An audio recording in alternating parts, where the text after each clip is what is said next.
Shalom, Ibu Bapak, Saudara-saudaraku, keluarga besar GKI Marta Dirja Purwokerto, maupun para sahabat GKI Marta Dirja di berbagai tempat dan di berbagai kota. Senang sekali saya Pendeta Stefanus Lim boleh menjumpai Ibu Bapak, Saudara-saudari dalam acara Kalam. Dan tema yang menarik akan kita pergumulkan bersama mengenai tata krama.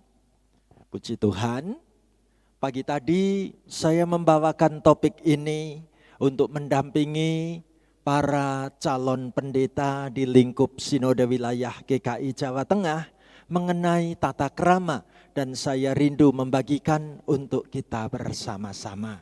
Ayo kita mengawali kalam ini dengan kita nyanyikan sebuah lagu, Tuhan firman-Mu ku pegang selalu. Kita nyanyikan lagu ini dengan penuh penghayatan demikian.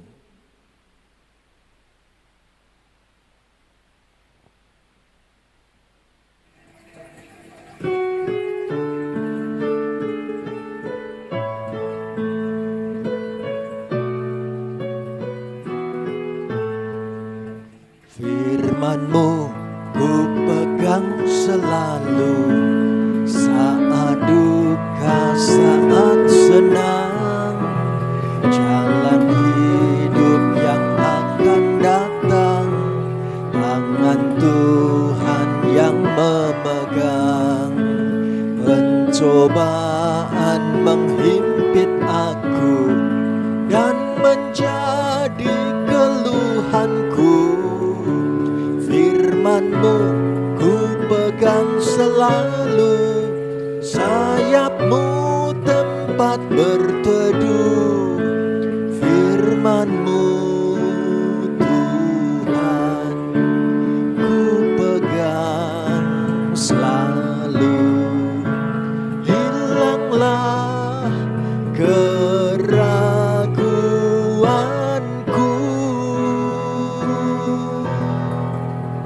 bila hatiku rasa susah, padamu aku berserah. Firman-Mu ku pegang selalu, maka amanlah jiwaku. Mari sekarang kita sama-sama buka kalam ini dengan kita berdoa bersama-sama. Terima kasih Tuhan, Engkau beri kepada kami kesempatan untuk membuka hati dengan firman-Mu. Kami mau pegang pengajaran firman Tuhan melalui kuliah Alkitab malam saat ini. Pakai dan urapi hamba-Mu untuk membagikan kebenaran firman-Mu. Ajari kami untuk menyukai pengajaran-pengajaran firman-Mu dan menerapkannya dalam hidup kami. Kami sambut pelayanan firman Tuhan hari ini, diberkati dalam nama Tuhan Yesus. Haleluya. Amin. Ibu Bapak, saudara-saudaraku yang dikasihi dan mengasihi Tuhan, tema seputar tata krama akan mengajak kita semua mencoba belajar dan memahami apa yang Tuhan maui dalam hidup kita mengenai tata krama. Ibu Bapak, saudaraku, kalau kita membuka kamus, kita akan mendapatkan pemahaman bahwa kata tata krama itu terdiri dari dua kata, yaitu tata dan krama. Tata itu berarti aturan atau norma atau adat.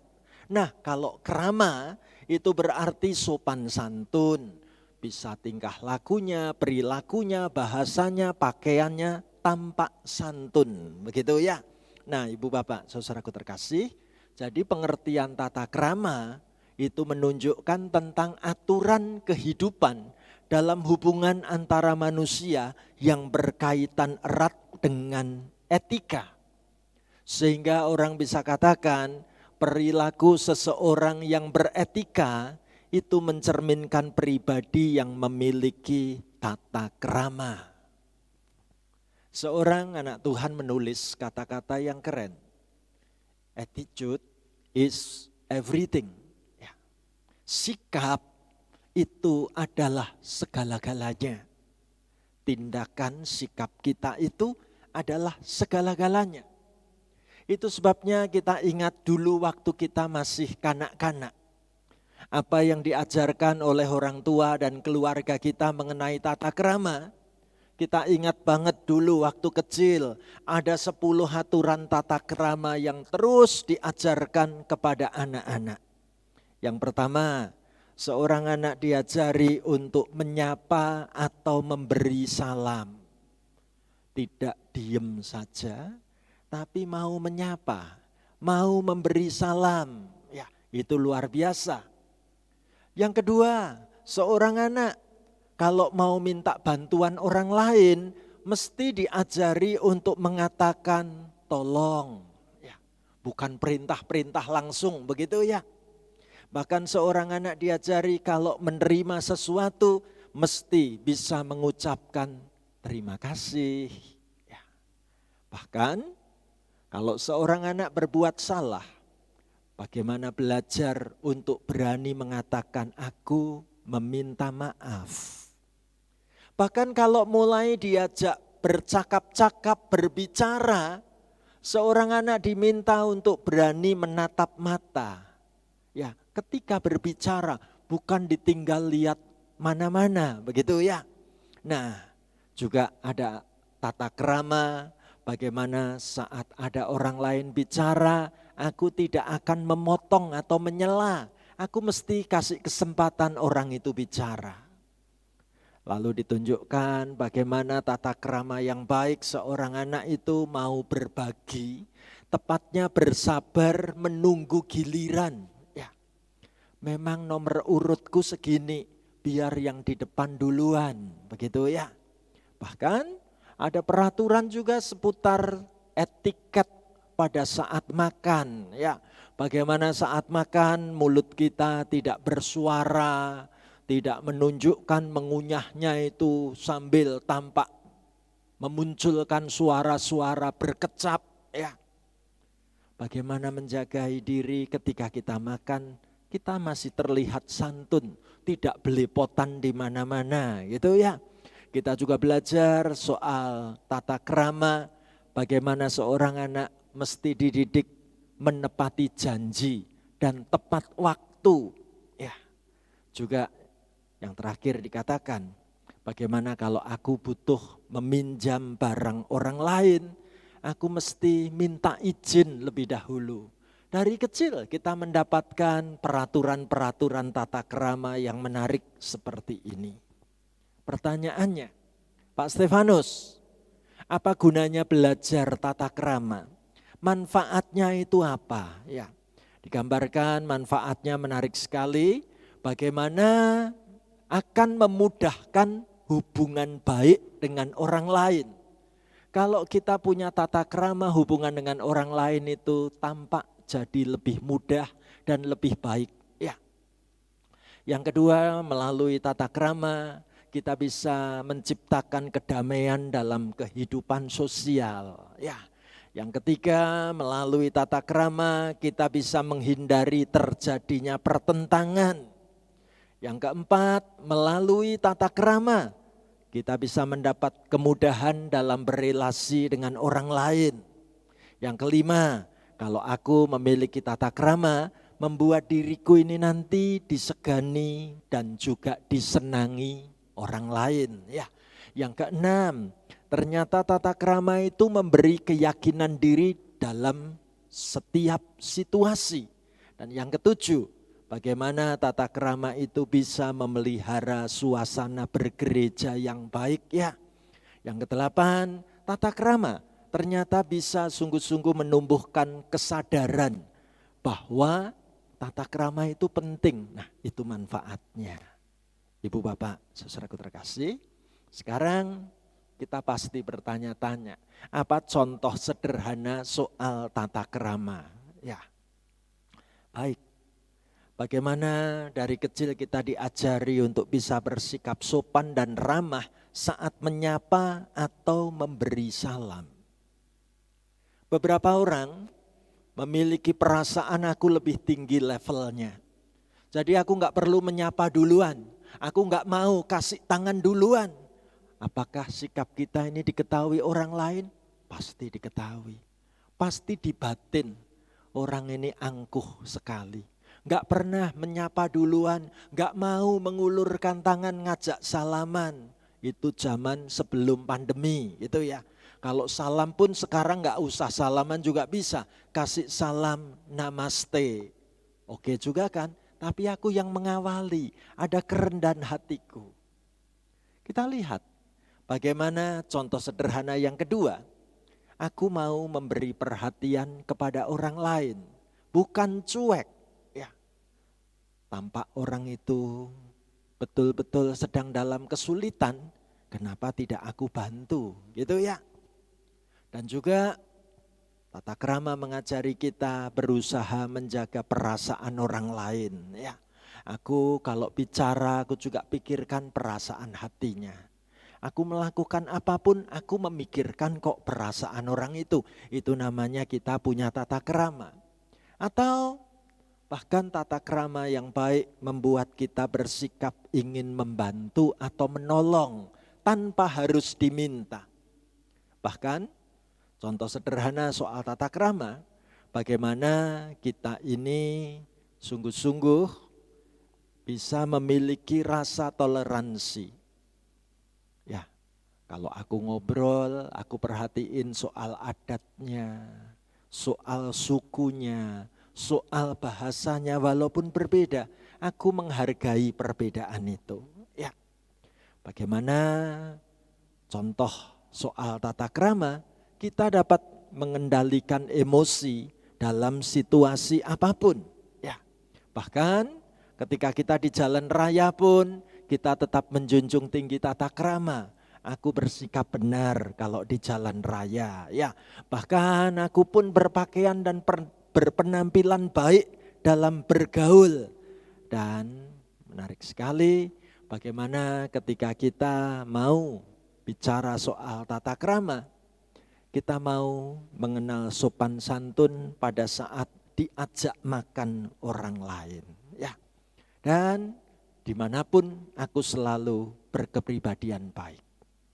Ibu bapak, saudaraku terkasih, itu kan tata krama dalam sehari-hari. Tahukah kita ada juga tata krama dalam kewargaan digital. Ya, apa itu? Yaitu tata krama dalam penggunaan teknologi dunia maya dengan baik dan benar. Kita perhatikan di sana ada gambar-gambar aplikasi-aplikasi teknologi komunikasi di dunia maya. Apakah ada tata kramanya? Ada. Seorang pakar komunikasi memperkenalkan tata krama kewargaan dunia digital yang baik. Kalau disingkat pakai istilah THINK, think, ya, think, menarik sekali. Ternyata itu adalah tata krama untuk menjadi kewargaan dunia digital yang baik dan benar. Sebelum kita berkomunikasi lewat email, posting di Instagram, posting di Facebook, posting di Twitter, posting di blog, kirim di forum, kirim di WA grup dan lain-lain, mesti belajar think. Apa itu think? Ternyata kata think itu singkatan dari lima kata. Ya, yang pertama sebelum kita kirim, is it true? Benarkah yang akan aku kirim ini? Kalau enggak yakin benar, ngapain aku kirim? Ya, misalnya contoh, ada peristiwa banjir di foto. Ya, lalu dikirimnya sudah lewat ganti bulan. Orang bingung, dipikir saat itu baru banjir, padahal kejadiannya udah bulan kemarin. Ya, benarkah yang aku kirim ini? Atau kadangkala kita dapat kiriman video, jalan raya macet menjelang lebaran. Wah, padahal itu videonya bukan video saat mudik lebaran. Itu video waktu terjadi penutupan ruas jalan. Tapi seolah-olah diberitakan ini baru terjadi kemacetan gara-gara pada mudik lebaran. Benarkah? Kita mesti belajar sebelum kirim. Yang kedua, think itu juga bicara soal is it hurtful? Apakah kirimanku ini bisa menyakiti, melukai perasaan orang lain? Ya, aku kirim. Kadangkala yang aku kirim ini menyangkut soal budaya, adat, atau suku tertentu. Kalau mereka sampai ikut membaca, jangan-jangan aku dianggap merendahkan. Saudaraku, pikirkan dulu, is it hurtful? Atau kalimat-kalimatku ini kalau aku kirim, bisakah menyakiti seseorang atau orang lain? Gak usah disindir-sindir pakai media sosial gitu kan ya. Atau kita munculkan, is it illegal? Apakah ini ilegal?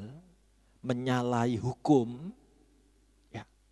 Kadangkala yang aku kirimkan itu menyalahi hukum.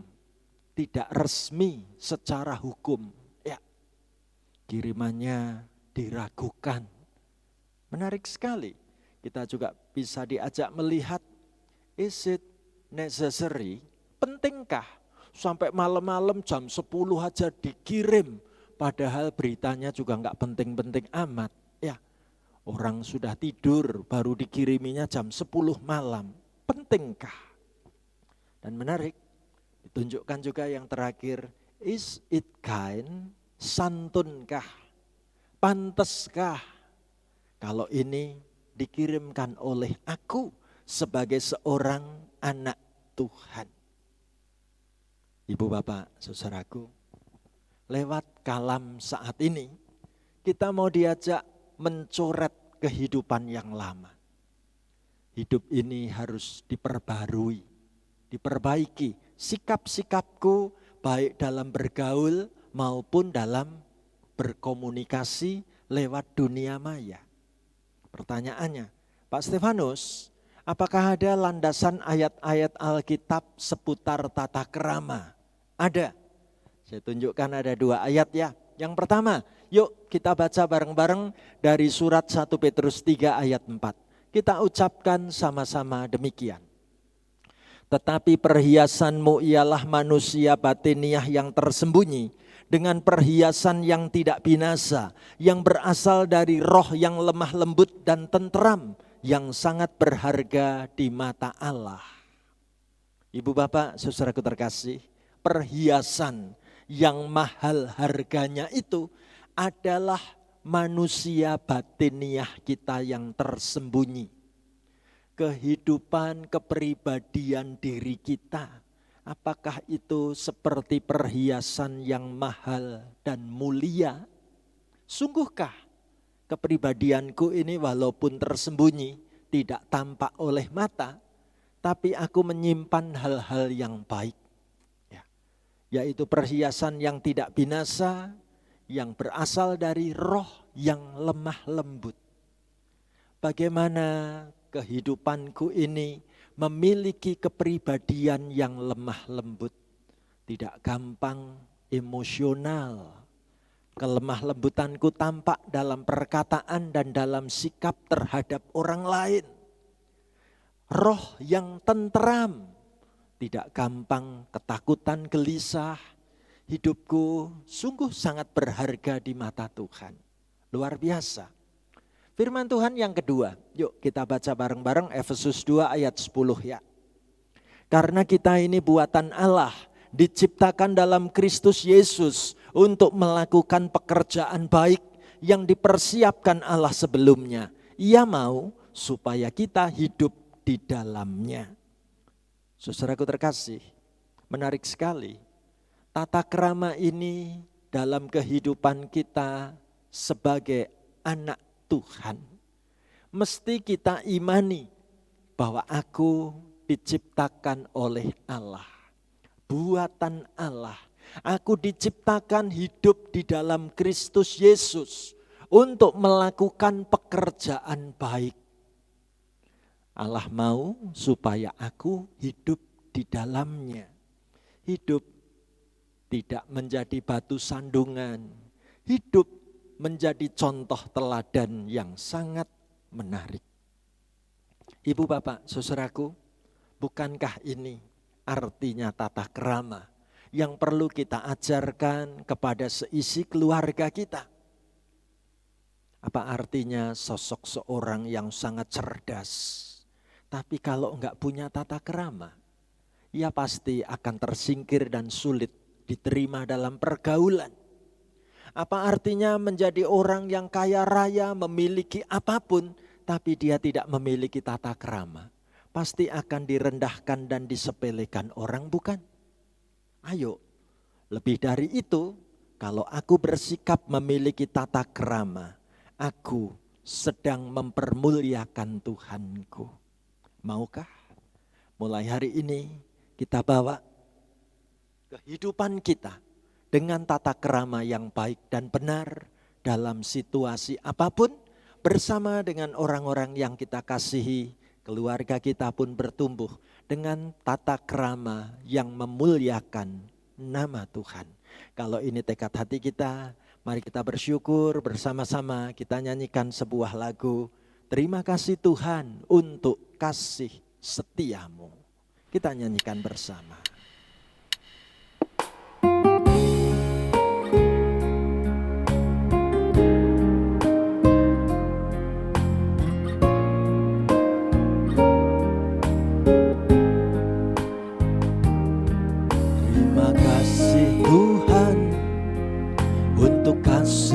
Setiamu yang ku alami dalam hidupku.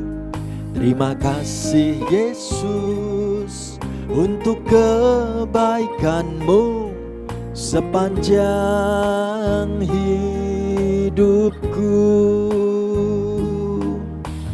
Terima kasih Yesusku buat anugerah yang Kau beri, sebab hari ini Tuhan adakan syukur bagimu.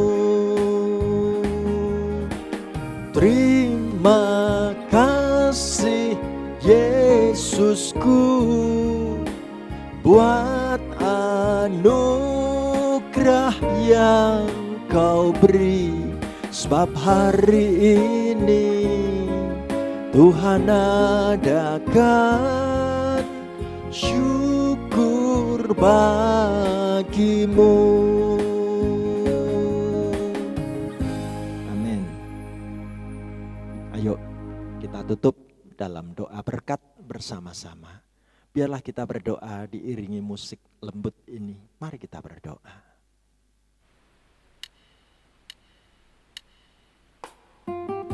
Terima kasih Tuhan. Hari ini firman-Mu mendorong agar kami banyak melakukan perubahan hidup. Supaya kami menjadi saksi Tuhan yang baik di tengah pergaulan hidup ini.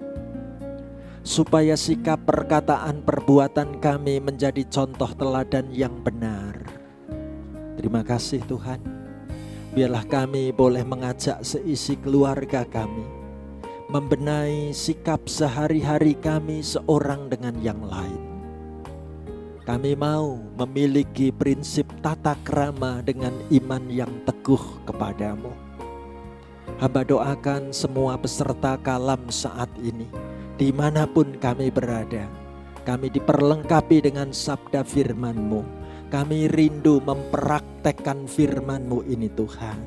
Sungguh kami bersyukur, kami berterima kasih untuk kebersamaan di waktu saat ini.